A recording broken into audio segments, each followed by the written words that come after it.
할렐루야. 하나님께서 오늘도 우리에게 귀한 말씀 안에서 크신 은혜와 복을 허락하여 주실 줄로 믿습니다. 우리 옆에 계신 분들과 함께 인사해 보도록 하겠습니다. 사랑합니다. 축복합니다. 오늘도 말씀 안에서 은혜를 누립시다. 예루살렘 성전에서 예수님께서는 바리새인들과 서기관들과의 논쟁을 통해 그들의 외식과 악함을 모두 드러내셨습니다. 그리고 그곳을 떠나 감람산으로 향하셨지요. 예루살렘 성전에서 나올 때 제자 중 한 사람이 그 성전 건물을 가리키면서 그 위용을 자랑했습니다. 그는 이 성전이 얼마나 아름다운 돌로 세워졌는지, 그리고 얼마나 값진 봉헌물로 꾸며졌는지에 대해 예수님께 이야기를 늘여놓았습니다. 그 제자의 이야기를 잠잠히 듣고 계시던 주님께서는 그에게 생각지도 못한 아주 충격적인 말씀을 하십니다. 너희가 보고 있는 이 건물은 돌 하나도 돌 위에 남지 않고 다 무너지게 될 것이다. 이 말씀은 그 자리에 함께 있던 제자들에게도 매우 충격적인 말씀이었습니다.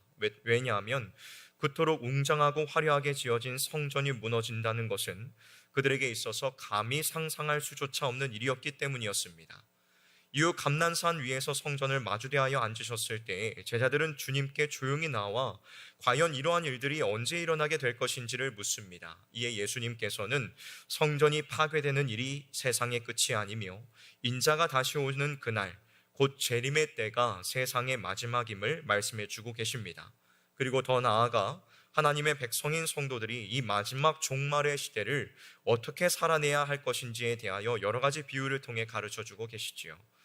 오늘 본문의 열 처녀의 비유는 우리가 너무나도 잘 알고 있는 익숙한 비유로서 예수님께서 오실 재림의 날과 이를 기다리며 살아가는 성도들의 삶에 관한 내용이 담겨져 있습니다. 오늘 말씀을 통하여 우리가 살아가고 있는 이 종말의 시간들을 어떻게 보낼 것인지를 함께 묵상하며 살펴보는 귀하고 복된 시간이 될 수 있기를 우리 구주 예수 그리스도의 이름으로 간절히 축원합니다. 예수님의 공생애 당시 유대 혼인 예식의 순서에 따르면 이 비유는 혼인식 전날 밤 신랑 집에서 신랑을 기다리는 들러리 처녀들의 모습을 그리고 있습니다. 여기서 처녀들은 신랑을 맞이하여 신부에게로 인도해야 하는 아주 귀중한 역할을 맡고 있었지요. 이 비유 속에서 예수님께서는 이 귀중한 역할을 맡은 처녀들을 크게 두 부류로 소개하고 계십니다. 어떤 처녀들이 있다고 말씀하고 있을까요? 먼저는 슬기로운 5 처녀가 있다고 말씀하시면서 남은 5 처녀를 미련한 처녀이다 라고 말씀하고 계십니다. 여기서 슬기로운 처녀와 미련한 처녀를 나누는 기준은 다른 것이 아니었습니다. 신랑이 올 것에 대한 준비를 했느냐, 그렇지 못했느냐, 단지 그것으로 슬기로운 처녀와 미련한 처녀로 나뉘어졌습니다. 슬기로운 5 처녀는 등과 함께 기름을 준비했습니다. 반면 미련한 처녀들은 기름이 떨어질지도 모른다는 생각을 전혀 품지 못한 채 신랑을 맞이하기 위한 기름을 전혀 준비하지 않았습니다. 신랑이 일찍 올 것이라 생각했던 처녀들은 처음에는 기대감을 가지고 흥분 속에 있었을 것입니다. 그러나 어떠한 모종의 이유로 도착해야 할 신랑이 더디 오게 되고 결국 밤이 늦도록 신랑이 오지 않자 그를 간절한 마음으로 기다리고 있던 처녀들은 하나둘씩 졸더니 결국 모두 잠이 들고 말았습니다. 그들이 모두 잠에 들었을 무렵 신랑과 함께 온 친구들인지 아니면 다른 누구인지는 정확하게 알 수 없지만 이 처녀들이 그토록 기다리던 신랑이 도착했다는 소식을 전하게 됩니다. 화들짝 놀라 잠에서 깬 처녀들은 급히 자신들이 가져온 등에 불을 붙이게 됩니다. 하지만 기름을 준비하지 못한 5 처녀의 등은 오래가지 못해 모두 불이 꺼지기 시작하고 그녀들은 옆에 있는 슬기로운 5 처녀들에게 기름을 나누어 달라고 요청합니다. 하지만 슬기로운 5 처녀들은 자신들의 기름마저 부족할까 염려하여 미련한 5 처녀의 요청을 거부하게 되지요. 결국 이 5 처녀는 잠시 기름을 사기 위하여 자리를 비우게 됩니다. 그러나 결국 미련한 5 처녀가 기름을 사러 간 사이 신랑은 도착을 했고 준비된 슬기로운 5 처녀는 신랑의 축하 잔치에 참여하여 기쁨을 누리게 되었지만 미련한 5 처녀는 신랑이 베푸는 축하 잔치에 안타깝게도 참여하지 못하였습니다. 예수님의 비유에 자주 등장하는 표현처럼 슬피 울며 이를 갈게 된 것이지요.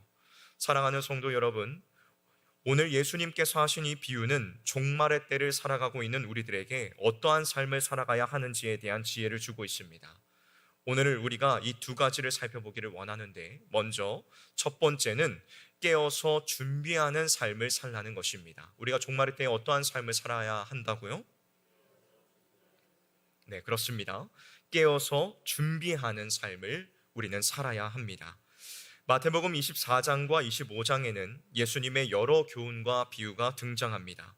이 교훈과 비유에는 공통점이 몇 가지가 있는데, 그것은 갑작스럽게 찾아오는 어떤 날이 반드시 있다는 것이고, 또 깨어서 준비하라는 주님의 엄중한 경고가 그 안에 담겨져 있다는 것입니다.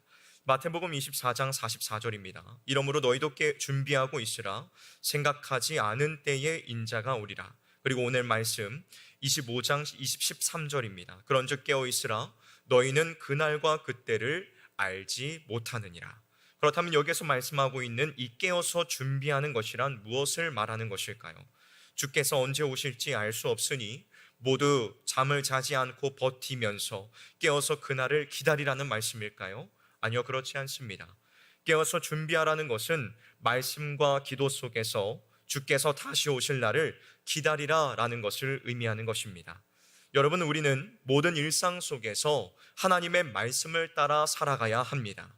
그분의 말씀을 즐거워하지 않으며 본성적으로 미워하는 이 세상의 가치를 쫓아 살아가지 않고 말씀의 정도를 따라 살아가야 합니다.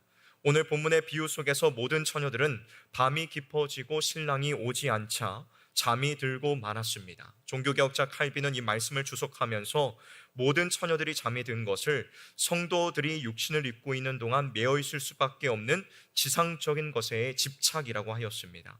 즉, 하나님의 선택받은 백성들일지라도 주께서 오시는 날이 멀어지면 주를 기다리는데 방해되는 세상의 염려와 근심에 사로잡히거나 정욕을 이루고자 하는 마음을 갖게 된다는 것을 의미하는 것입니다. 여러분, 우리는 삶 속에서 많은 경우 하나님의 말씀보다 내 삶의 즐거움을 따라 살아가는 것을 더욱 기뻐합니다. 하나님 나라에 대한 소망을 가지기보다는 이 땅에서의 더 많은 것들을 누리기를 바라며 세상의 것들에 집착하며 살아갈 때가 많지요. 물론 이 세상에서 많은 것을 누리고 얻는 것이 모두 잘못된 것은 아닙니다. 이건 역시 하나님께서 우리에게 허락하신 기쁨 중에 하나이지요. 그러나 여기에서 중요한 것은 하나님의 말씀을 모조리 잊어버리고 세상의 것들을 누리는 것에만 혈안이 되어 있는 것을 경계해야 된다 말씀하고 있는 것입니다. 우리는 삶 속에서 지나친 염려와 근심 속에 살아가서는 안 되며 세상의 일시적인 것을 누리는 것을 삶의 가장 우선순위에 두어서는 안 됩니다.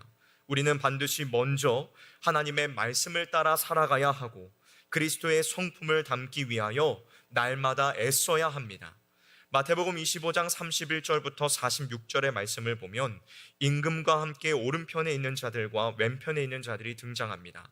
여기에서 임금은 오른편에 있는 자들에게 예비된 나라를 상속하면서 자신들이 이러한 상을 받는 것에 대해 의아해하는 이들을 향해 이러한 말을 합니다. 우리가 함께 마태복음 25장 35절부터 40절까지의 말씀을 같이 한번 읽어볼까요? 35절부터 40절까지의 말씀입니다. 함께 읽도록 하겠습니다. 시작.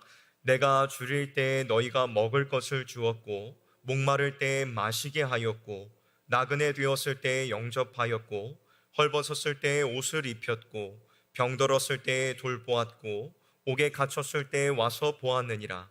이에 의인들이 대답하여 이르되 주여 우리가 어느 때에 나그네 되신 것을 보고 영접하였으며 헐벗으신 것을 보고 옷 입혔나이까? 어느 때에 병드신 것이나 옥에 갇히신 것을 보고 가서 배웠나이까 하리니 임금이 대답하여 이르되 내가 진실로 너희에게 이르노니 너희가 여기 내 형제 중에 지극히 작은 자 하나에게 한 것이 곧 내게 한 것이라 하시고. 아멘. 이 말씀은 우리들에게 예수 그리스도의 기준, 그분의 삶의 방향을 따라 살아갈 것을 말씀하고 있습니다. 즉 우리 역시도 예수님을 닮는 삶을 살아가야 된다라고 말씀해 주고 있는 것이지요. 사랑하는 성도 여러분, 우리는 오늘을 살아갈 때 설마 주님께서 오늘 오시겠어? 라는 마음으로 살아서는 안 됩니다.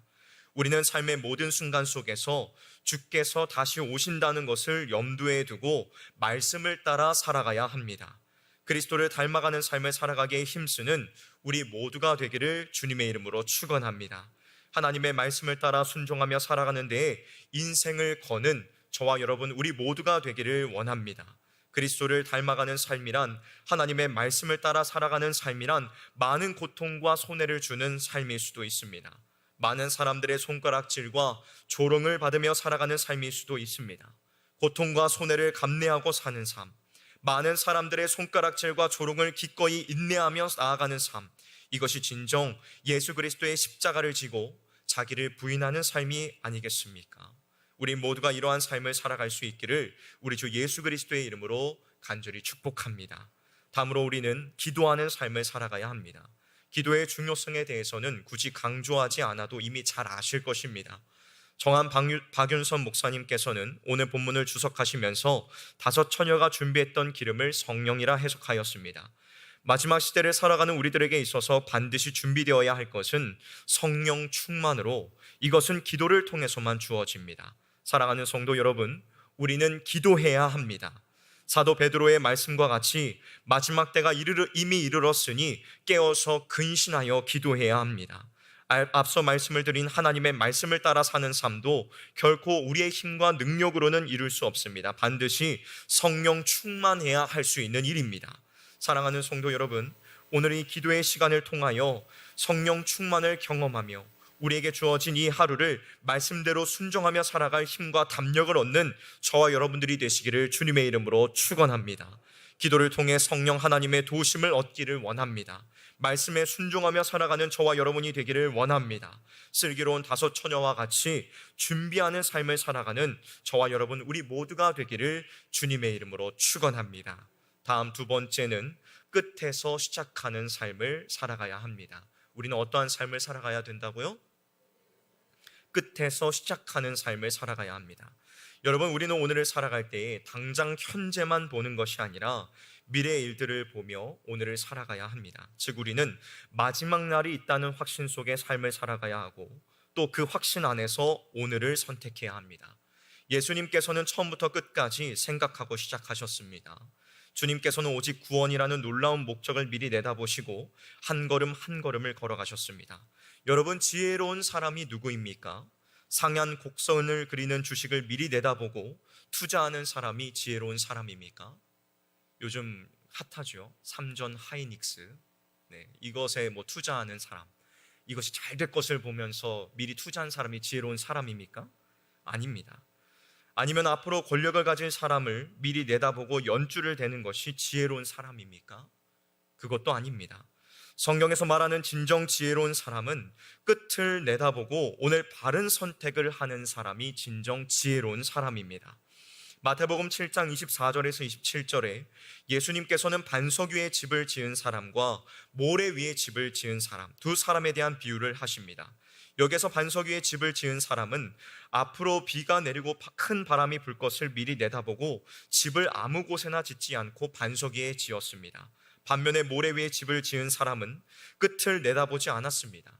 앞으로 일어날 일들을 그는 전혀 생각하지 않았지요. 결국 그의 집은 비가 내리고 바람이 불고 창수가 부딪혀 완전히 무너지고 말았습니다. 사랑하는 성도 여러분, 끝에서 시작하는 삶을 사십시오. 오늘 당장 현실을 보면서 내 기준을 따라 선택하지 마시고 영원한 삶을 바라보며 오늘을 선택하며 살아가시기를 주님의 이름으로 축원합니다. 우리의 삶은 이 땅에서의 고작 100년의 삶이 끝이 아닙니다. 우리는 죽음을 통과하여 낙원에 들어가게 될 것이고 주께서 오시는 그날 부활하여 주님과 함께 그 영광의 기쁨을 누리게 될 것입니다. 세상의 성공만을 바라보며 오늘을 선택하는 삶은 결국 무너질 수밖에 없습니다. 그러나 영원한 생명을 바라보며 오늘을 선택하는 삶은 결코 헛되지 않는 줄로 믿습니다. 우리 모두가 영혼을 바라보며 끝에서 시작하는 삶을 살아갈 수 있기를 주님의 이름으로 축복합니다. 말씀을 마무리하도록 하겠습니다. 사랑하는 성도 여러분, 신랑 되신 예수님은 반드시 다시 오실 것입니다. 그때 우리는 슬기로운 자와 미련한 자로 나뉘게 될 것입니다. 다시 오실 주님을 고대하며 준비하는 삶을 살아가는 저와 여러분이 되시기를 주님의 이름으로 축원합니다. 깨어서 말씀과 기도로 준비하며 끝을 바라보며 살아가는 우리 모두가 되기를 원합니다. 주께서 우리에게 주신 이 하루를 믿음으로 살아가며 마라나타 아멘 주 예수여 어서 오시옵소서라고 기대하는 마음으로 삶을 살아내는 저와 여러분이 되시기를 주님의 이름으로 간절히 축원합니다. 기도하도록 하겠습니다.